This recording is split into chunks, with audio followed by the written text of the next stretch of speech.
Welcome to the I Can't Sleep podcast, where I read random articles from across the web to bore you to sleep with my soothing voice.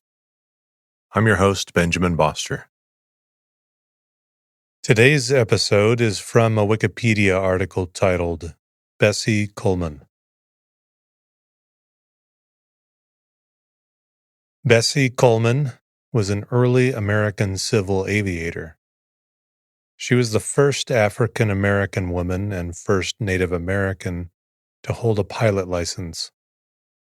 She earned her pilot license from the Fédération Aéronautique Internationale on June 5, 1921, and was the first Black person to earn an international pilot's license.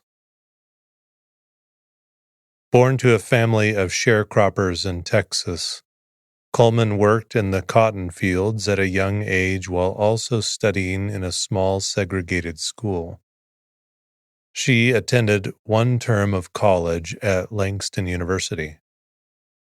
Coleman developed an early interest in flying, but African Americans, Native Americans, and women had no flight training opportunities in the United States. So she saved and obtained sponsorships to go to France for flight school. She then became a high-profile pilot in notoriously dangerous air shows in the United States. She was popularly known as Queen Bess and Brave Bessie, and hoped to start a school for African American flyers. Coleman died in a plane crash in 1926. Her pioneering role was an inspiration to early pilots and to the African American and Native American communities.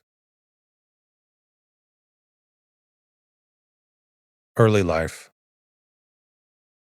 Elizabeth Coleman, sometimes Bessie, was born on January 26, 1892 in Atlanta, Texas, the 10th of 13 children of George Coleman, a mixed African-American who had Cherokee grandparents, and Susan Coleman, who was African-American. 9 of the children survived childhood, which was typical for the time. When Coleman was 2 years old, her family moved to Waxahachie, Texas, where they lived as sharecroppers. Coleman began attending school in Waxahachie at the age of 6. She walked 4 miles each day to her segregated one-room school, where she loved to read and established herself as an outstanding math student. She completed her elementary education in that school. Every year, Coleman's routine of school, chores, and church was interrupted by the cotton harvest. In 1901, George Coleman left his family. He returned to Oklahoma, or Indian Territory as it was then called, to find better opportunities, but his wife and children did not follow. At the age of 12, Bessie was accepted into the Missionary Baptist Church School on scholarship. When she turned 18, she took her savings and enrolled in the Oklahoma Colored Agricultural and Normal University in Langston, Oklahoma, now called Langston University. She completed one term before her money ran out and she returned home. Career. Chicago. At the age of 23, Coleman moved to Chicago, Illinois, where she lived with her brothers. In Chicago, she worked as a manicurist at the White Sox barbershop. There she heard stories of flying during wartime from pilots returning home from World War I. She took a second job as a restaurant manager of a chili parlor and saved money in hopes of becoming a pilot. American flight schools of the time admitted neither women nor Black people, so Robert S. Abbott, founder and publisher of the Chicago Defender, encouraged her to study abroad. Abbott publicized Coleman's quest in his newspaper, and she received financial sponsorship from banker Jesse Binga and the Defender. France. Bessie Coleman took a French language class at the Berlitz Language Schools in Chicago and then traveled to Paris on November 20th, 1920, so she could earn her pilot license. She learned to fly in a Newport 564 biplane with a steering system that consisted of a vertical stick, a thickness of a baseball bat in front of the pilot, and a rudder bar under the pilot's feet. On June 15th, 1921, Coleman became the first Black woman and first Native American to earn an aviation pilot's license, and the first Black person and first Native American to earn an international aviation license from the Fédération Aéronautique Internationale. Determined to polish her skills, Coleman spent the next 2 months taking lessons from a French ace pilot near Paris, and in September 1921, she sailed for America. She became a media sensation when she returned to the U.S.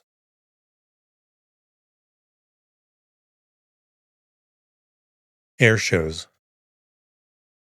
With the age of commercial flight still a decade or more in the future, Coleman quickly realized that in order to make a living as a civilian aviator, she'd have to become a barnstorming stunt flyer, performing dangerous tricks in the then still early technology of airplanes for paying audiences.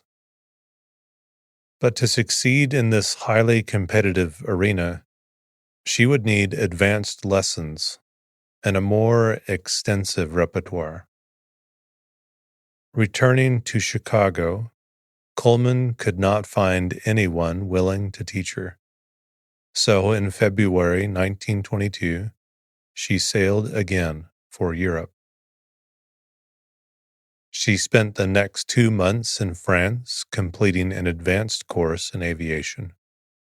She then left for the Netherlands to meet with Anthony Fokker, one of the world's most distinguished aircraft designers.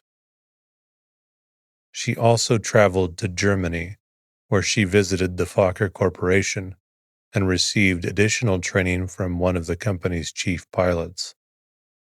She then returned to the United States to launch her career in exhibition flying. Queen Bess, as she was known, was a highly popular draw for the next 5 years. Invited to important events and often interviewed by newspapers, she was admired by both blacks and whites.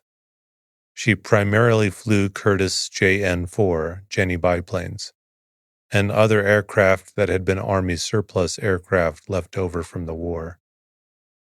She made her first appearance in an American air show on September 3, 1922, at an event honoring veterans of the all-black 369th Infantry Regiment of World War I. Held at Curtiss Field on Long Island near New York City and sponsored by her friend Abbott and the Chicago Defender newspaper, the show billed Coleman as the world's greatest woman flyer and featured aerial displays by 8 other American ace pilots and a jump by black parachutist Hubert Julian. 6 weeks later, she returned to Chicago, performing in an air show, this time to honor World War I's 370th Infantry Regiment. Coleman delivered a stunning demonstration of daredevil maneuvers, including figure eights, loops, and near-ground dips to a large and enthusiastic crowd at the Checkerboard Airdrome, now the grounds of Hines Veterans Administration Medical Center, Hines, Illinois, Loyola Hospital, Maywood, and nearby Cook County Forest Preserve. The thrill of stunt flying and the admiration of cheering crowds were only part of Coleman's dream. Coleman never lost sight of her childhood vow to one day amount to something. As a professional aviator, Coleman often would be criticized by the press for her opportunistic nature and the flamboyant style she brought to her exhibition flying. She also quickly gained a reputation as a skilled and daring pilot who would stop at nothing to complete a difficult stunt. In Los Angeles, she broke a leg and 3 ribs when her plane stalled, and crashed on February 22, 1923. Committed to promoting aviation and combating racism, Coleman spoke to audiences across the country about the pursuit of aviation and goals for African Americans. She absolutely refused to participate in aviation events that prohibited the attendance of African Americans. In the 1920s, she met with Reverend Hezekiah Hill and his wife Viola on a speaking tour in Orlando, Florida. The community activists invited her to stay with them at the parsonage of Mount Zion Missionary Baptist Church on Washington Street in the neighborhood of Paramore. A local street was named Bessie Coleman Street in her honor in 2013. The couple who treated her as a daughter persuaded her to stay, and Coleman opened a beauty shop in Orlando to earn extra money to buy her own plane. Through her media contract, she was offered a role in a feature-length film titled Shadow and Sunshine, to be financed by the African American Seminole Film Producing Company. She gladly accepted, hoping the publicity would help to advance her career and provide her with some of the money she needed to establish her own flying school. But upon learning that the first scene in the movie required her to appear in tattered clothes with a walking stick and a pack on her back, she refused to proceed. Clearly, Bessie's walking off the movie set was a statement of principle. Opportunist though she was about her career, she was never an opportunist about race. She had no intention of perpetuating the derogatory image most whites had of most blacks, wrote Doris Rich. Coleman would not live long enough to establish a school for young black aviators, but her pioneering achievements served as an inspiration for a generation of African American men and women. Because of Bessie Coleman, wrote Lieutenant William J. Powell in Black Wings, 1934, dedicated to Coleman, we have overcome that which was worse than racial barriers. We have overcome the barriers within ourselves and dared to dream. Powell served in a segregated unit during World War I and tirelessly promoted the cause of black aviation through his book, his journals, and the Bessie Coleman Aero Club, which he founded in 1929.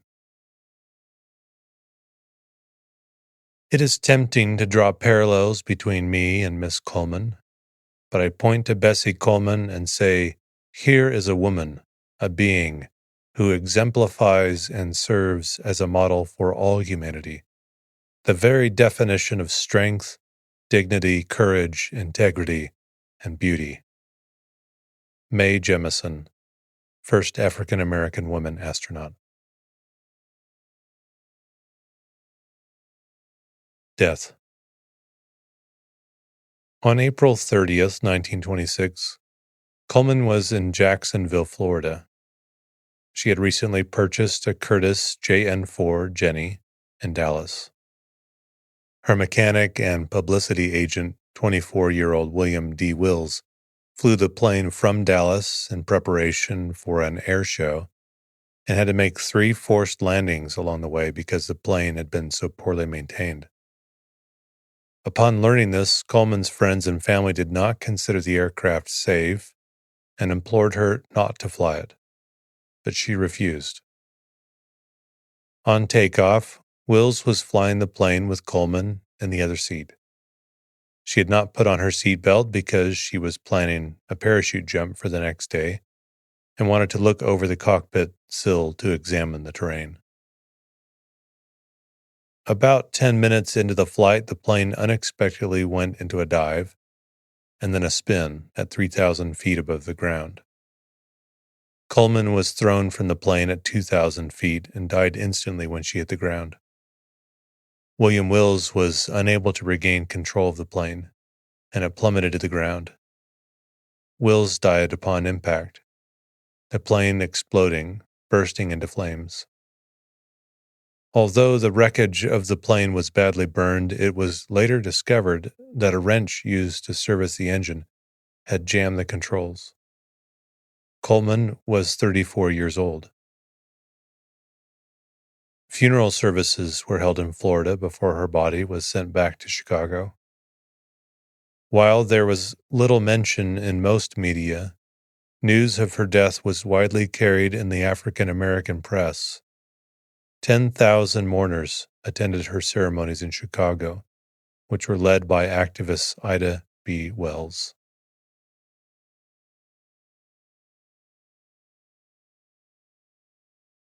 Honors. Atlanta, Texas has a regional history museum which proudly displays a downscale reproduction version of Bessie Coleman's yellow biplane, Queen Bess. The museum display also includes a uniform and other memorabilia regarding the life and times of Bessie Coleman. Outside the Regional History Museum is a Texas historical marker located at 101 Northeast Street in historic downtown Atlanta, Texas. The road to the Hall Miller Municipal Airport in Atlanta, Texas is named Bessie Coleman Drive in her honor. A public library in Chicago was named in Coleman's honor, as are roads at O'Hare International Airport in Chicago, Oakland International Airport in Oakland, California, Tampa International Airport in Florida, and at Germany's Frankfurt International Airport. A memorial plaque has been placed by the Chicago Cultural Center at the location of her former home, 41st and King Drive in Chicago. And it is a tradition for African American aviators to drop flowers during flyovers of her grave at Lincoln Cemetery. A roundabout leading to Nice Airport in the south of France was named after her in March 2016, and there are streets in Poitiers and the 20th arrondissement of Paris also named after her. Bessie Coleman Middle School in Cedar Hill, Texas, is named for her. Bessie Coleman Boulevard in Waxahachie, Texas, where she lived as a child, is named in her honor. B. Coleman Aviation, a fixed-base operator based at Gary Chicago International Airport, is named in her honor. Several Bessie Coleman Scholarship Awards have been established for high school seniors planning careers in aviation. The U.S. Postal Service issued a 32-cent stamp honoring Coleman in 1995. The Bessie Coleman Commemorative is the 18th in the U.S. Postal Service Black Heritage Series. In 2001, Coleman was inducted into the National Women's Hall of Fame. In 2006, she was inducted into the National Aviation Hall of Fame. In 2012, a bronze plaque with Coleman's likeness was installed in the front doors of Paxson School for Advanced Studies, located on the site of the Jacksonville Airfield, where Coleman's fatal flight took off. Coleman was honored with a toy character in Season 5, Episode 11A of the children's animated television program Doc McStuffins. She was placed number 14 on Flying's 2013 list of the 51 Heroes of Aviation. In 2014, Coleman was inducted into the International Air and Space Hall of Fame at the San Diego Air and Space Museum. On January 25, 2015, Orlando renamed West Washington Street to recognize the street's most accomplished resident. On January 26, 2017, the 125th anniversary of her birth, a Google Doodle was posted in her honor. On December 29th, the New York Times featured Coleman in their overlooked obituary feature, Bessie Coleman, Pioneering African American Aviatrix.